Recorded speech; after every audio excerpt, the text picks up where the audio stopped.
বলছে বাড়ির ছোট্ট বাচ্চা যদি খুব চঞ্চল হয়, খুব অস্থির হয়, প্রতি বৃহস্পতিবার বাচ্চাকে একটা তুলসী পত্র, একটুখানি বাতাসা, সকালবেলায় স্নান করে তুলসী মন্দিরে জল দিয়ে তুলসী মন্দির পরিক্রমা করে যদি এই বাতাসা সহ তুলসী পাতা বাচ্চার মুখে জয় গোপীনাথ 3 বার বলে দেওয়া যায়, 1 বছর দিলে বাচ্চা আস্তে আস্তে ধীর হয়, শান্ত হয় এবং কৃষ্ণ ভক্ত হয়। শুধু তাই নয়, বিদ্বান হয়। শুধু পরীক্ষা করে দেখতে বলছি, আমি আপনাদের শুধু বলে গেলাম, আপনারা শুনে নিলেন তা নয়, আপনারা পরীক্ষা করে দেখুন 1 বছর। কারণ এই লীলা শোনার পর যারাই শুনেছে তারা প্র্যাকটিক্যাল দেখে নিয়েছে, অনেকের উপকার হয়ে গেছে। 2, যদি বাড়িতে কোনো অশান্তি থাকে, তুলসী গাছে জল দিয়ে এই বাতাসাটাকে দিয়ে 4 বার পরিক্রমা করুন বাড়িতে প্রতি বৃহস্পতিবার, লাভ আছে। 3, যদি কোনো বাড়ির কোনো ব্যক্তির অনেক দিন ধরে রোগ হয়েছে, দুরারোগ্য নয় কিন্তু রোগ হয়েছে, সারছে না, যদি জয় গোপীনাথ বলে তুলসীপত্র দিয়ে বাতাসাটা বৃহস্পতিবার দিন খেতে পারে, তার অনেকটা সুস্থতা বজায় থাকবে। আপনারা যারা এই বাতাসা কীর্তনের শেষে সবাই পাবেন না, একটা শুধু কথা বলে যাই, আপনারা প্রশ্ন করতে পারেন, আপনি বলেন 1 বছর খেতে হবে, একটা বাতাসা 1 বছর চলবে কি করে? আপনি একটা কাজ করতে পারেন, বাড়ির যে তুলসী মন্দির রয়েছে ওখানে 1 কেজি বাতাসা কিনে হরির লুট দিতে পারেন। ওই হরির লুটের বাতাসা ভরে রেখে, কৌটোতে ভরে রেখে প্রতি বৃহস্পতিবার একটা একটা করে ব্যবহার করতে পারেন, আপনার লাভ আছে।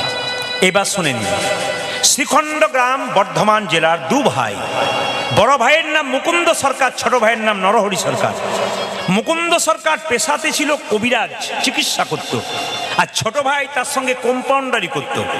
একদিন ছোট ভাই বড় ভাইকে বলল, দাদা, ভক্তদের মুখে শুনলাম যে শ্রীবাসঙ্গনে মহাপ্রভু আছেন, তাকে যদি একবার দর্শন করা যায় তবে তার আশীর্বাদ পাওয়া যায়। তো দাদা, একবার গেলে হয় না শ্রীবাসঙ্গন, একটু মহাপ্রভুর আশীর্বাদ নেব। দেখুন, গল্পটি শুনবেন, লীলা কিন্তু খুব সুন্দর, এর মধ্যে পদাবলী নেই তা নয়, এর মধ্যে সুন্দর পদাবলী আছে। আপনারা যখন শুনবেন তখন বুঝতে পারবেন, কারণ কীর্তনে যে জায়গাতে হচ্ছে সেই জায়গাটা হচ্ছে একটা মহাজনের জায়গা। মানে আমরা কাকুকে একজন মহাজন মনে করি। মহাজন মানে তিনি কীর্তনের কি জানেন না, জাহাজ মানুষ বটেন। শুধু তার জায়গাতে কীর্তন করলে পদ গাইবে না তা কিন্তু নয়, পদাবলী যুক্ত গান, এর মধ্যে পদাবলী অনেক পাওয়া যাবে। সবাই লক্ষ্য করুন তো, ছোট্ট মায়েরা, হ্যাঁ, মুকুন্দ সরকার চিকিৎসা করতো, আর ছোট ভাই কি করতো? কম্পাউন্ডারি করতো। ছোট ভাই বলছে, দাদা, একবার গেলে হয় না শ্রীবাসঙ্গন? বলে, কি করে যাবি, এখান থেকে তো অনেক রাস্তা। তখনকার দিনে তার গাড়ি ঘোড়া ছিল না, পায়ে হেঁটেই যেতে হতো, তা যাবি কি করে রে? বলছে, দাদা, সাধুগুরু বৈষ্ণবের মুখে শুনেছি কেউ যদি হরিনাম করতে করতে চলে যায় তার রাস্তা নাকি অনেক তাড়াতাড়ি খাটো হয়ে যায়। আমি আপনাদের বলবো, রাস্তা দিয়ে চলে যাচ্ছেন, যদি আপনার টেনশন বাড়ছে, গাড়ি ঘোড়া নেই, হতেই পারে কোনোদিন আপনি কি করবেন? কৃষ্ণ নাম করতে করতে চলে যাবেন। ছোট্ট মুকুন্দ সরকার, নরহরি সরকার 2 ভাই মিলে চললো কোথায়? মহাপ্রভুর কাছে আশীর্বাদ নেবার জন্যে। হাঁটতে হাঁটতে চললো, কীর্তন গাইতে গাইতে। সবাই মিলে চলুন তালি দিয়ে দিয়ে, কৃষ্ণ কেশব কৃষ্ণ কেশব কৃষ্ণ কেশব তাহি নাম, রাম রাঘব রাম রাঘব রাম রাঘব রক্ষমা। উলধ্বনি, হরে কৃষ্ণ হরে কৃষ্ণ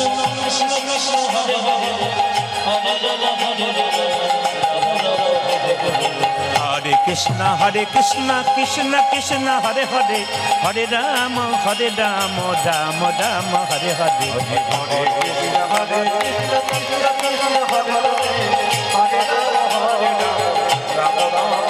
মায়েরা, এই যে তাকান, আপনারা 3 ঘন্টার কীর্তন শুনতে সে কতজনের কত কষ্ট হয়।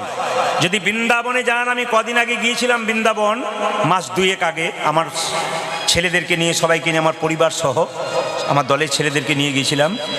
তো রাধাকুণ্ড শ্যামকুণ্ড তীরে দেখতে পেলাম কত ভক্ত সকাল ভোরবেলায় স্নান করে ভিজে কাপড়ে শুধু রাধে রাধে বলে কেঁদে যাচ্ছে, ঘন্টার পর ঘন্টা। আর আমাদের 2 মিনিট তালি দিতে কত কষ্ট হয়।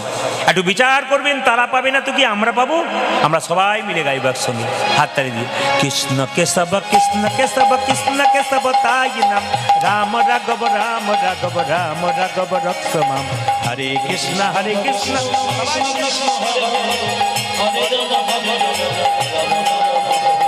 কৃষ্ণ কেশব কৃষ্ণ কেশব কৃষ্ণ কেশব তাহি নাম, রাম রাঘব রাম রাঘব রাম রাঘব রক্ষিস মাম। বলো ধ্বনি।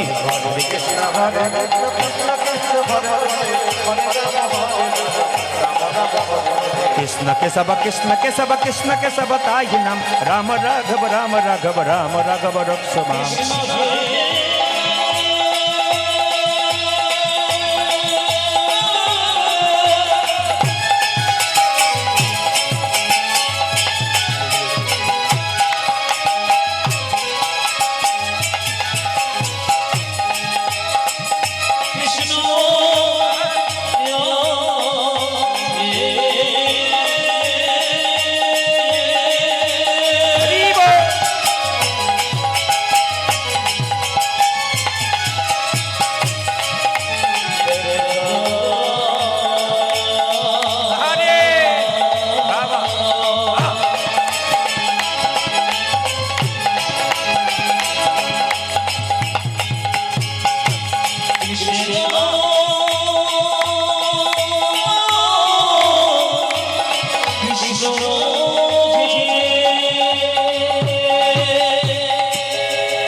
আপনারা বলবেন যে গাছে ফল ধরে সেই গাছের ডালটা নিচের দিকে যায় না উপর দিকে যায়?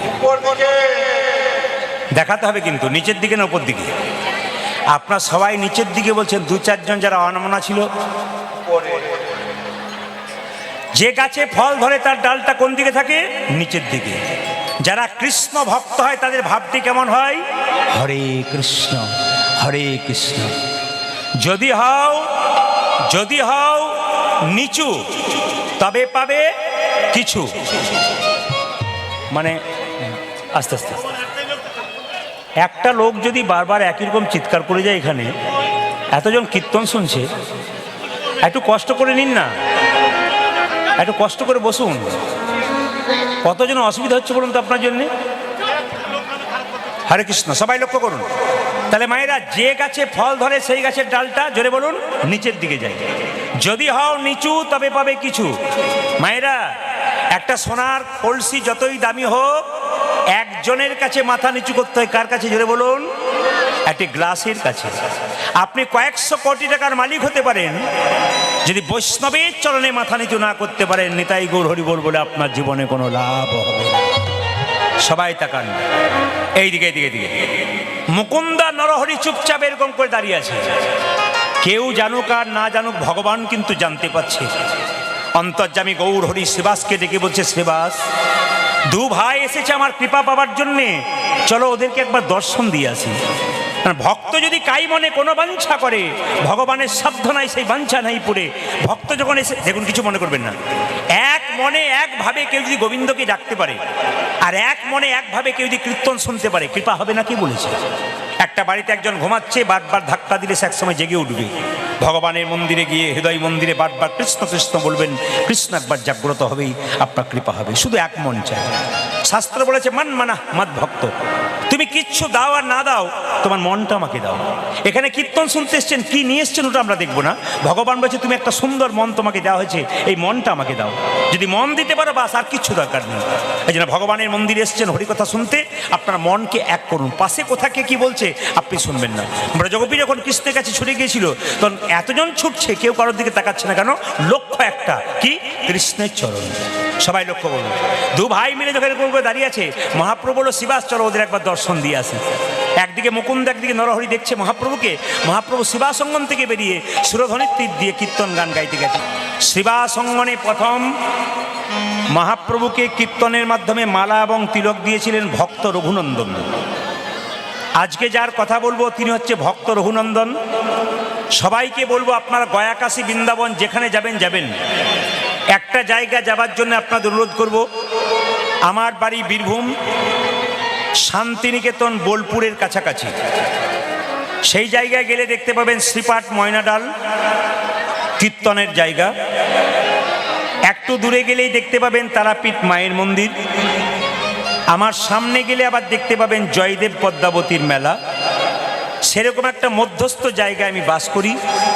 আপনাদের কাছে নিবেদন রইল, যদি আপনারা বর্ধমান জেলা শ্রীখণ্ড গ্রাম যান, তাকাবেন, যদি বর্ধমান জেলা শ্রীখণ্ড গ্রাম যান ওখানে দেখতে পাবেন একটা ছোট্ট গোপীনাথের মন্দির আছে। ওই গোপীনাথের হাতে অর্ধেকটা নাড়ু আছে এবং সেই নাড়ুটা হচ্ছে পাথরের নাড়ু। পৃথিবীতে যত মন্দির আছে ভগবানের, সব ভগবানের হাতে বাঁশি দেখতে পাবেন, নাড়ু দেখতে পাবেন, অন্য কিছু দেখতে পাবেন, কিন্তু ওখানে গেলে আশ্চর্যের ব্যাপার দেখতে পাবেন গোপীনাথের হাতে অর্ধেকটা পাথরের নাড়ু। এটা অর্ধেকটা হলো কেন, এটা পাথরের নাড়ু হলো কেন, তারই কথা বলবো। লীলাটির নাম ভক্ত রঘুনন্দন। ভক্ত রঘুনন্দন 5 বছর বয়সে ভগবান গোপীনাথকে নাড়ু খাইয়েছিল। এই জন্য আমি কাকুকে বলবো বাড়ি থেকে একটা ছোট্ট থালাতে একটুখানি বাতাসা 100 গ্রাম দিতে পারলে খুব ভালো হয়, ওটা দেখানোর জন্যে। সবার কাছে নিবেদন রইল, রঘুনন্দনের বয়স হয়েছিল যখন 5 বছর। আমি কিন্তু মাঝে জিজ্ঞেস করবো, তাহলে বুঝবো কেমন কীর্তন শুনছেন। রঘুনন্দন গোপীনাথকে নাড়ু খাইয়েছিল মাত্র 5 বছর বয়সে। কত বছর বললাম, জোরে বলুন? 5 বছর। যেদিন রঘুনন্দনের জন্ম হয়েছিল সেই দিনটা ছিল বৃহস্পতিবার। আস্তে বাবা, আস্তে আস্তে আস্তে আস্তে আস্তে। যেদিন রঘুনন্দনের জন্ম হয়েছিল সেই দিনটা বৃহস্পতিবার। যেদিন রঘুনন্দন গোপীনাথকে নাড়ু খাইয়েছিল সেই দিনটাও বৃহস্পতিবার। এই জন্য যারা কীর্তন শুনতে এসছেন, রঘুনন্দন লীলা যদি আপনারা শোনেন বা রঘুনন্দনের সম্পর্কে যদি পড়াশুনো করেন, তাহলে আপনারা সবাই একটু লক্ষ্য করুন আমার দিকে। হ্যাঁ, হরে কৃষ্ণ।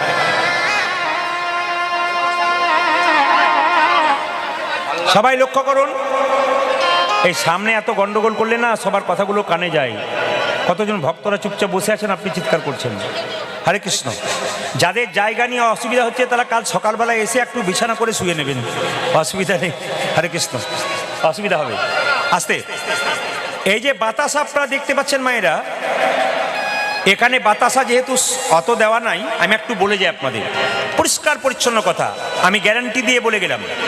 আপনারা ভক্ত রঘুনন্দন লীলা পড়বেন, বলছে এই যে নাড়ু প্রসাদ ছোট্ট রঘুনন্দন গোপীনাথকে খাওয়াচ্ছে, এই প্রসাদ যদি কেউ ভক্তি ভরে বাড়ি নিয়ে যেতে পারেন তবে তার অনেকগুলো লাভ আছে।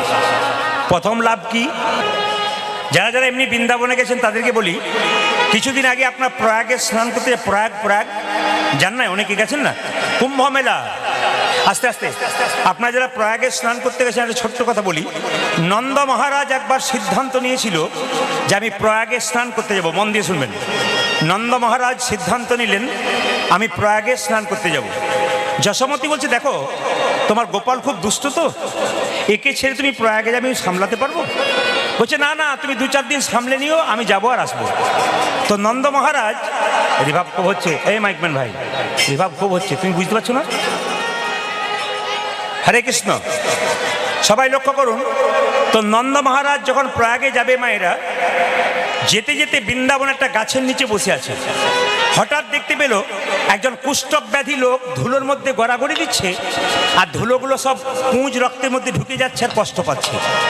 কিন্তু খুবই আশ্চর্যের ব্যাপার, ও যখন দাঁড়িয়ে যাচ্ছে ধুলোতে গড়াগড়ি দেওয়ার পর, ও গোটা শরীরটা আবার সর্বাঙ্গীন সুন্দর হয়ে যাচ্ছে, কোনো রোগই নেই। যখন গড়াগড়ি দিচ্ছিল পুঁজ রক্ত, লোকটা গড়াগড়ি দিচ্ছে পুঁজ রক্ত, কিন্তু যখনই উঠছে ওখান থেকে তখন সুন্দর দেহ হয়ে যাচ্ছে। নন্দ মহারাজ জিজ্ঞেস করলো, তুমি কে, যে বৃন্দাবনে মাটিতে এমনি করে গড়াগড়ি দিচ্ছ? বলছে আমি হলাম প্রয়াগ। তুমি প্রয়াগ? বলে হ্যাঁ। তো কেন গড়াগড়ি দিচ্ছ? বলছে প্রয়াগে গিয়ে মানুষ আমার মধ্যে সমস্ত পাপ দিয়ে দিয়েছে, তাই আমার শরীর পুষ্ট হয়ে গেছে। আমি শুনলাম বৃন্দাবনের ধুলিতে কেউ যদি গড়াগড়ি দেয় তার নাকি কুষ্ঠ ভালো হয়ে যায়, তাই আমি প্রয়াগরাজ এসে বারবার গড়াগড়ি দিচ্ছি। নন্দ মহারাজ তখন মনে মনে ভাবলো, আমি বৃন্দাবন থেকে প্রয়াগে যাব, স্বয়ং প্রয়াগরাজ বৃন্দাবনে আসছে, তাহলে বৃন্দাবনের কত মাহাত্ম, আমার আর প্রয়াগে গিয়ে কোনো লাভ হবে না। এই জন্য সব চাইতে প্রিয় ধাম কোনটা? বৃন্দাবন ধাম। সব ধাম সে প্রিয় বৃন্দাবন ধাম হ্যাঁ, सबसे मीठा मधुसी राधा नाम है।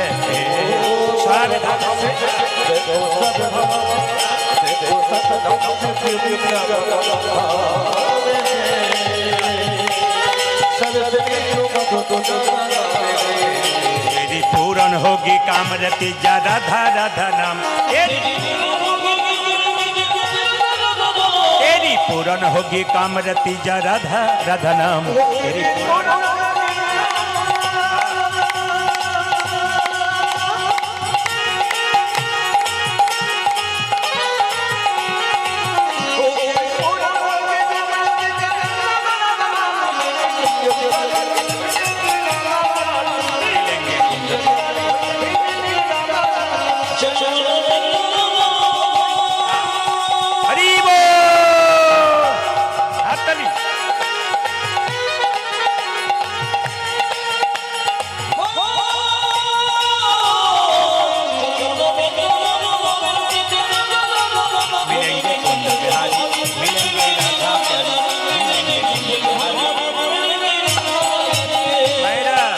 সবাই মিলে বলুন রাধে রাধে রাধে রাধে রাধে রাধে। বেশ, আর সময় নেব না, লীলাটি শুরু করব। লীলাটি হচ্ছে, প্রথমে দুপুরবেলা একটা লীলা হয়ে গেল সূর্য পূজা। দ্বিতীয়বার লীলাটা আমি শুনি নাই, বাসায় ছিলাম, কেউ যেন বলল কালীয় দমন। ঠিক আছে, আর যেহেতু শেষ জায়গায় আমি আছি, ভক্ত চরিত্র দিয়ে শেষ করি। তবে এই জায়গাটাতে আসা বড় কঠিন ব্যাপার, কারণ এখানে এক থালা বাতাসার দরকার ছিল। 100 গ্রাম বাতাসা যদি একটা থালাতে দেওয়া যায় বাড়ি থেকে এনে, খুবই ভালো হয়।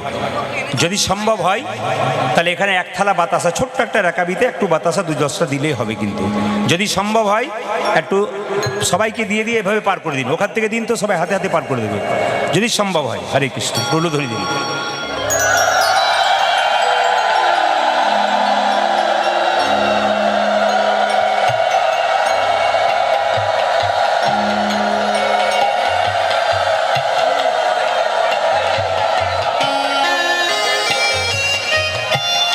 এই যে কীর্তনে মালা আর তিলক, এইদিকে এদিকে মায়েরা আসতে, খুব ধীরে, শান্ত পরিবেশ।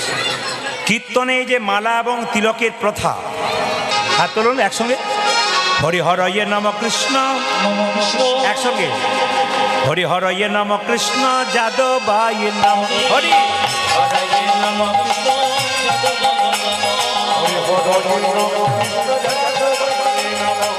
হরয়ে নম কৃষ্ণ যাদবায় নম। যে যাদবাই মাধবাই কেশবাই নম। হরি বল।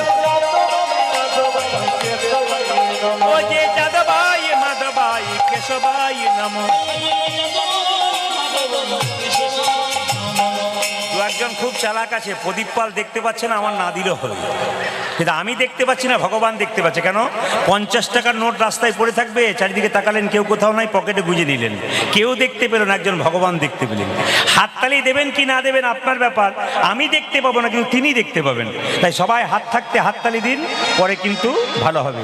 হাততালি। হরি হরয়ে নম কৃষ্ণ যাদবায় নম।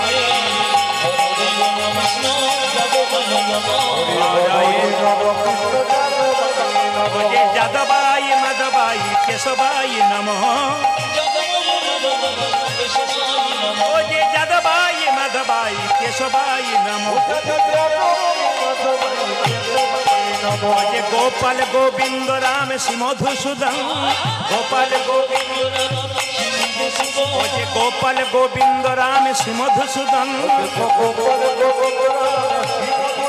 ও যে গিরিধারী গোপীনাথ মদন মোহন। তালি। ও যে গিরিধারী গোপীনাথ মদন মোহন। তাদের আসরে সব ভালো লাগলো, একটা জিনিস খারাপ লাগলো, বলবো না, বাদ দিয়ে দেবো, বাদ দিয়ে যাই, বলে দেবো। সব ভালো লাগলো, কোনটা বলুন তো? এত সুন্দর কীর্তন করলেন, হরি হরয়ে নম কৃষ্ণ যাদবায় নম, যাদবায় মাধবায় কেশবায় নম, খুব ভালো লাগলো। কিন্তু খারাপ দাঁড়ান দাঁড়ান দাঁড়ান, খারাপ কোনটা লাগলো? 2-4 জনকে দেখতে পেলাম, হরি হরয়ে নম কৃষ্ণ যাদবায় নম, যাদবায় মাধবায় কেশব, এটা আমার ভালো লাগলো। খুব ভদ্রলোকের মতো, বিশিষ্ট ভদ্রলোক, হিন্দু সনাতন ধর্মের বিশিষ্ট ভদ্রলোক, এদের জন্য ধর্ম কিন্তু অনেক এগিয়ে। না না, আপনাদের এখানের জন্য বলি নাই, অন্য জায়গার জন্য বলি না। তারপর তো মাইকম্যান 2 জনকে প্রথমে এরকম দেখেছি, ওদের তো থাকতে হবে, কৃপা হবে কি করে? হাত ছেড়ে দাও, কৃপা হবে, হাত ছাড়তে হবে। হাত তুলুন। হরি হরয়ে নম কৃষ্ণ যাদবায় নম। হরি হরয়ে নম কৃষ্ণ যাদবায় নম। যাদবায় মাধবায় কেশবায় নম। ও যে যাদবায় মাধবায় কেশবায় নম। ও যে গোপাল গোবিন্দ রাম শ্রী মধুসূদন। ও যে গোপাল গোবিন্দ রাম শ্রী মধুসূদন। ও যে গিরিধারী গোপীনাথী মদন মোহন। ও যে গিরিধারী গোপীনাথী মদন মোহন। এদেরটা বন্ধ করলাম, আপনাদেরটা নেব বলে। দেখি একবার সবাই মিলে বলুন তো, একসঙ্গে মহামন্ত্র নাম সুন্দর। এটা তো বৃন্দাবন আজকে, সবাই মিলে বলবেন। বলুন হরে কৃষ্ণ, জোরে হরে কৃষ্ণ, বা কৃষ্ণ কৃষ্ণ।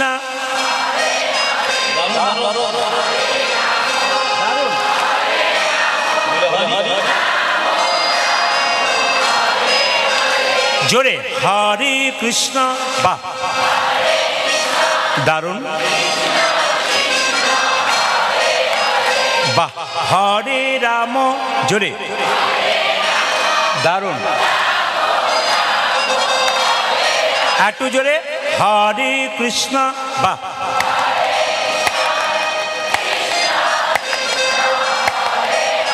আনন্দ করে উচ্চস্বরে, বাহ। তাকে একটা সত্যি কথা বলি, আমি ঘোষবাড়িতে গান করতে এসেছিলাম বসিরহাটে, তারপরে কাকু ফোন করলেন, বাবা প্রদীপ, বলে কি একটা ডেট লিখে নাও তো। লিখলাম, কিচ্ছু বললো না। দুদিন পরে বলছে ওই গানটার ডেটটা যেন ফেল না করো, আসতে কিন্তু হবে আমাকে। তারপরে হ্যাঁ হ্যাঁ ঘোষবাড়ি গিয়েছিলাম, আবার আগামীবার আসবো, বাইনা আছে। সবার কাছে নিবেদন, তো উনি আমাকে বললেন না, শেষে 2-4 দিন পর বলছে, বাবা ওটা আমার বাড়িরই গান, যদি আমি না আসি। লেখার পর বলছে, দলিল হয়ে গেল, তারপর বলছে আর কি এটা কিন্তু আমার বাড়ি গান। না না, আসলে কাকু ভয় খাচ্ছিল যে আসবো কি না, কেন আসবো না, উনি তো আমার শ্রদ্ধেয় ব্যক্তি, প্রণম্য ব্যক্তি, খুব ভালোবাসি, আমি শ্রদ্ধা করি, আমাকে খুব ভালোবাসি ছেলের মতো, তাই এসেছি। অবশ্যই আপনারা একটু আশীর্বাদ করবেন, আর সবাই মিলে জায়গাটাকে বৃন্দাবন তৈরি করার জন্য আবার একবার বলুন একসঙ্গে, হরে কৃষ্ণ, জোরে হরে কৃষ্ণ, জোরে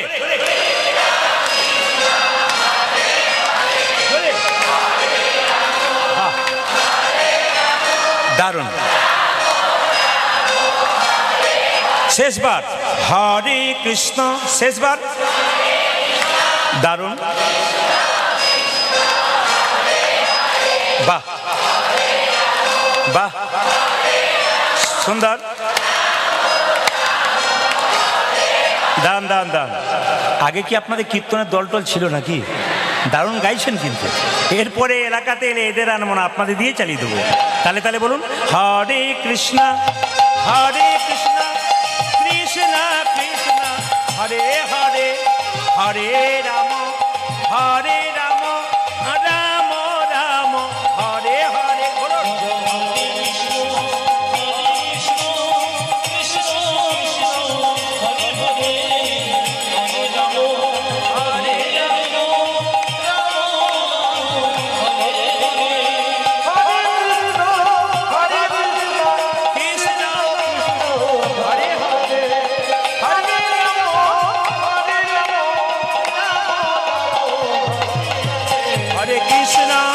হরে কৃষ্ণ কৃষ্ণ কৃষ্ণ হরে হরে, হরে রাম রাম রাম হরে হরি বল। হরে কৃষ্ণ উলধ্বনি,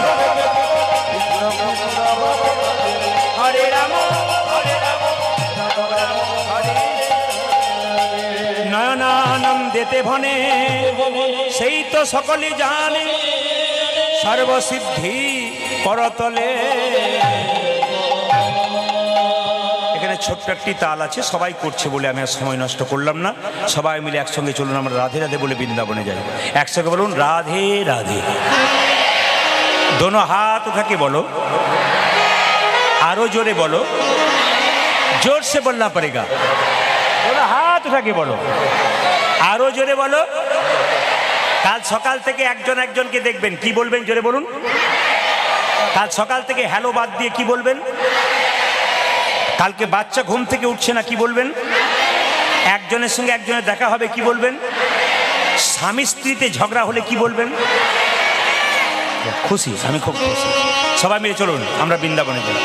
চলো রে মন বৃন্দাবন ধাম, চলো রে মন বৃন্দাবন ধাম, रति जा राधा राधा नाम, मिलेंगे कुंज बिहारी, मिलेंगे राधा प्यारी। चलो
धाम से प्रिय वृंदावन धाम है, सबसे मीठो मधुसी राधा नाम है।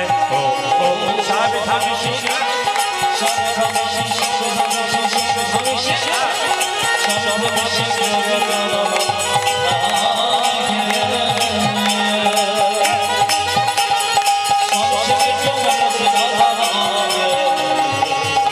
বলি, কারা কারা বৃন্দাবনে গেছেন একটু হাত তুলবেন।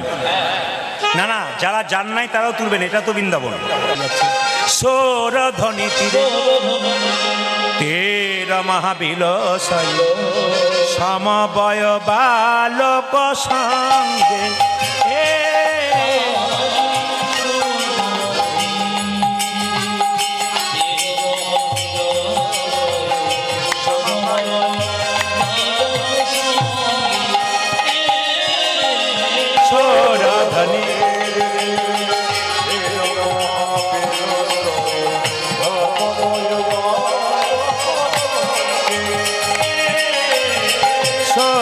ধ্বনি তীরে তীর মহাবিলসই সমবয় বালক সঙ্গে,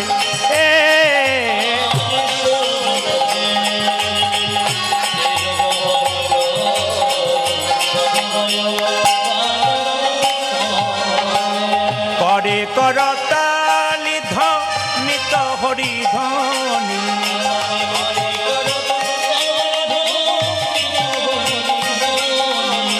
করে করতালি ধ্বনিত হরি ধ্বনি,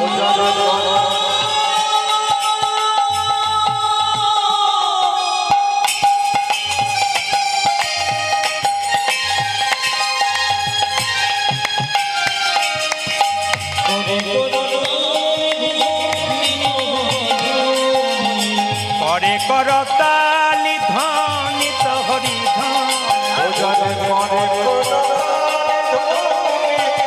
এই যে মায়েরা, ছোট ভাই বলছে দাদা আমি কি দেখছি জানো, ওই তো আমার গোরা নাচ, ওই তো আমার গোরা নাচ, হ্যাম দণ্ড বাহু তুলে ওই তো আমার গোরা নাচ,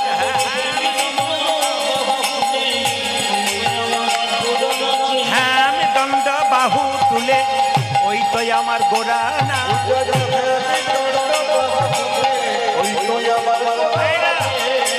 যার যেমন ভাব তার তেমন লাভ। ছোট ভাই বলছে আমি দেখছি গোরা নাচছে, বড় ভাই বলছে না না আমি দেখছি আর একজন নাচছে, ওই তো গোরাই নাচে, ওই তো গোরাই নাচে, অন্তরে যার শ্যাম নাচে ওই তো আমার গোরা নাচে, অন্তরে যার শ্যাম নাচে বাইরেও গোরাই নাচে। সোর ধ্বনি তীরে তীর মহাবিলসই সমবয় বালক সঙ্গে, উলধ্বনি